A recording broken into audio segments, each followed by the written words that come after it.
Maximum টেম্পারেচারটা প্রায় 40 ছুঁই ছুঁই। মার্চ মাসে হিটওয়েভ হওয়ার সম্ভাবনা রয়েছে। টেম্পারেচার ডিপারচারটা নর্মালের থেকে অনেক বেশি। বসন্তকালের শুরুতে তীব্র গরমে পুড়ছে দক্ষিণবঙ্গ।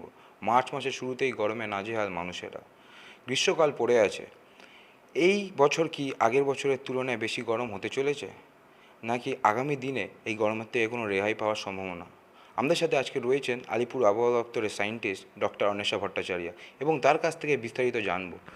ম্যাডাম, এই বসন্তকালেই আমরা দেখছি টেম্পারেচার 35 ডিগ্রি ছুঁই ছুঁই। আগামী দিনে কি এই গরম আরও বাড়বে, নাকি এটা রেহাই পাওয়ার কোনো সম্ভাবনা? আগামী দিনে গরম বাড়বে বলতে এরকম ধরুন নর্মাল টেম্পারেচারটা তো বাড়তেই থাকে। মার্চে যেরকম থাকে তার তুলনায় এপ্রিলে বেশি থাকে, এপ্রিলের থেকে মেতে বেশি থাকে। তো সেই হিসেবে আমাদের নর্মাল টেম্পারেচার যেটা মিন টেম্পারেচার সেটা বাড়ে।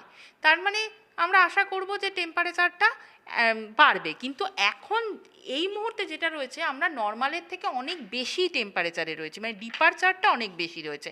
কলকাতার ক্ষেত্রে কিন্তু ডিপারচার বেশি নয়, কলকাতায় নর্মালেরই মতন টেম্পারেচার রয়েছে। এটা খুব একটা কিছু মানে আনলাইকলি কিছু তো নয়ই, এটা কোনো একেবারেই নর্মাল। কিন্তু আপনি যদি পশ্চিম দিকের ডিস্ট্রিক্টগুলোকে ধরেন, দক্ষিণবঙ্গের পশ্চিম দিকে যে ডিস্ট্রিক্টগুলো আছে, যেমন ধরুন পশ্চিম বর্ধমান এবং বাঁকুড়া, পুরুলিয়া, এই ডিস্ট্রিক্টগুলোতে আমরা কালকে দেখতে পেয়েছি, বীরভূমের সিউড়িতেও, যে টেম্পারেচার ডিপারচারটা নর্মালের থেকে অনেক বেশি। কোথাও 7 ডিগ্রি বেশি, কোথাও 6 ডিগ্রি বেশি, কোথাও 6.5 ডিগ্রি বেশি।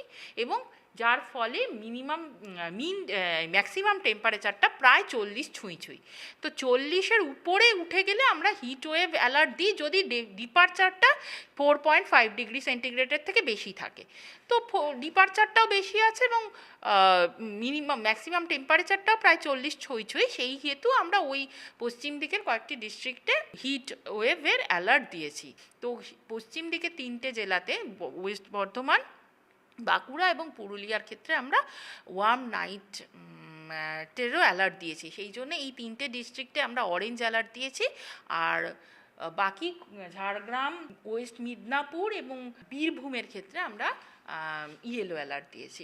তো আগামী দিনে কি আমরা দেখতে চলেছি কোনো রকম এই হিটের মানে রেহাই পাওয়া বা বৃষ্টির সম্ভাবনা? হ্যাঁ, আগামী দুদিন এই টেম্পারেচারটা এরকমই থাকবে, ম্যাক্সিমাম টেম্পারেচারটা। তারপর আমরা আশা করছি যে এই ম্যাক্সিমাম টেম্পারেচারটা 2 থেকে 3 ডিগ্রি ফল করবে, গ্র্যাজুয়ালি ফল করবে আরও 3 দিনের মধ্যে, এবং মিনিমাম টেম্পারেচারটা মোটামুটি এরকমই থাকবে।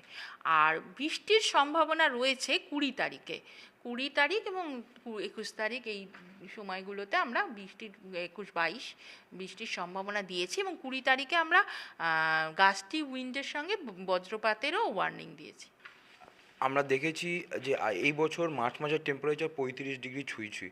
এইরকম কি অস্বাভাবিকভাবে টেম্পারেচার আগে বেড়েছে আপনাদের যে রেকর্ড বেস? হ্যাঁ, এরকম এটা কোনো মানে আনলাইকলি কিছু না। 1941 সালে মার্চ মাসে 40 ডিগ্রি তাপমাত্রা উঠেছিল দক্ষিণবঙ্গে। এর সঙ্গে আমি কিছু ডেটা পেয়েছি, যেখানে দেখতে পাচ্ছি যে 21 সালে 39.3 ডিগ্রি তাপমাত্রা দক্ষিণবঙ্গে হয়েছিল।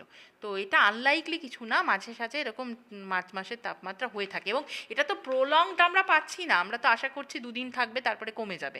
কেন এরকম হঠাৎ করে টেম্পারেচার এত আপসার্জ? গ্লোবাল ওয়ার্মিংয়ের জন্য? গ্লোবাল ওয়ার্মিংয়ের জন্য যেটা হয়, frequency of the heat wave বাড়ছে। কিন্তু এই যে এই মুহূর্তে যেটা বেড়েছে সেটা হচ্ছে অ্যান্টি সাইক্লোনিক সার্কুলেশন একটা রয়েছে নিচের দিকে। তো সেই ফলে সার্কুলেশনটা চেঞ্জ হয়ে গিয়ে ময়েশ্চারটা আসছে না, ফলে ময়েশ্চার এলে কিছুটা আমরা ঠান্ডা অনুভব করি। এখন বেশি ড্রাই থাকলে বেশি গরম হয়ে যাচ্ছে। তো সেই কারণে এখানে আর কি একটা হিটেড ওয়েদারে মানে তৈরি হয়েছে। কোনো রকম থান্ডারস্টর্ম নেই, কিছু নেই। কিন্তু এই সার্কুলেশন প্যাটার্নটা একটু চেঞ্জ হয়ে গেলেই সঙ্গে সঙ্গে যদি ময়েশ্চার ইনকারশন হতে থাকে বে অফ বেঙ্গল থেকে, সঙ্গে সঙ্গে টেম্পারেচারটাও কমতে থাকে। তো এগুলো সাধারণভাবে হয়, মানে লোকালাইজড বিভিন্ন কারণে বিভিন্ন জায়গায় হিটওয়েভ হয়ে থাকে। মূলত এই ধরনের সার্কুলেশন প্যাটার্ন চেঞ্জ, এবং সার্কুলেশন প্যাটার্নের চেঞ্জগুলোও হয়ে থাকে ধরুন সি সারফেস টেম্পারেচার কোনো কারণে বেড়ে যাওয়া, বা উষ্ণ স্রোত কোনো কারণে সি সারফেসে চলে আসা, এই ধরনের কারণে লোকালাইজডভাবে এগুলো হয়ে থাকে। আমি বলছি না আমাদের দেশে এইগুলো খুব মানে এই মুহূর্তে এগুলোর জন্যই এখানে এগুলো হচ্ছে। এখানে এই মুহূর্তে যেটা হয়েছে এটা হচ্ছে একটা সার্কুলেশন প্যাটার্নের পরিবর্তনে, অ্যানামালাস একটা প্যাটার্ন তৈরির জন্যই হয়েছে। কী কারণে?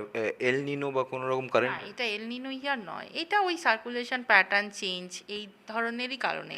এটা এল নিনো ইয়ার তো নয়, এখন তো মানে আমরা নিউট্রাল ইয়ারে রয়েছে, তো ওই ধরনের ওইভাবে ব্যাখ্যা করা যাবে না। এটা সার্কুলেশন প্যাটার্নের চেঞ্জের জন্যই হয়ে থাকে। অ্যান্টিসাইক্লোন, অ্যানামালাস অ্যান্টিসাইক্লোন যদি ধরুন যে কোন একটা ছত্তিশগড়ের ওপর যদি কখনো অ্যানামালাস অ্যান্টিসাইক্লোন হয়ে থাকে, তাহলে এই পুরো আমাদের eastern India, Jharkhand, Bihar, West Bengal, এই সমস্ত জায়গায় হিটওয়েভ হয়। বা ধরুন আরও যদি একটু নিচের দিকে হয়ে থাকে, তাহলে ওই মধ্যপ্রদেশ, ছত্তিশগড়, এই সমস্ত জায়গায় হিটওয়েভ হয়। এইগুলো সার্কুলেশন প্যাটার্ন, অ্যানামালাস অ্যান্টিসাইক্লোন যদি তৈরি হয়, মানে উচ্চচাপ একটা তৈরি হয়, সেক্ষেত্রে এই হিটওয়েভগুলো সাধারণভাবে হয়ে থাকে।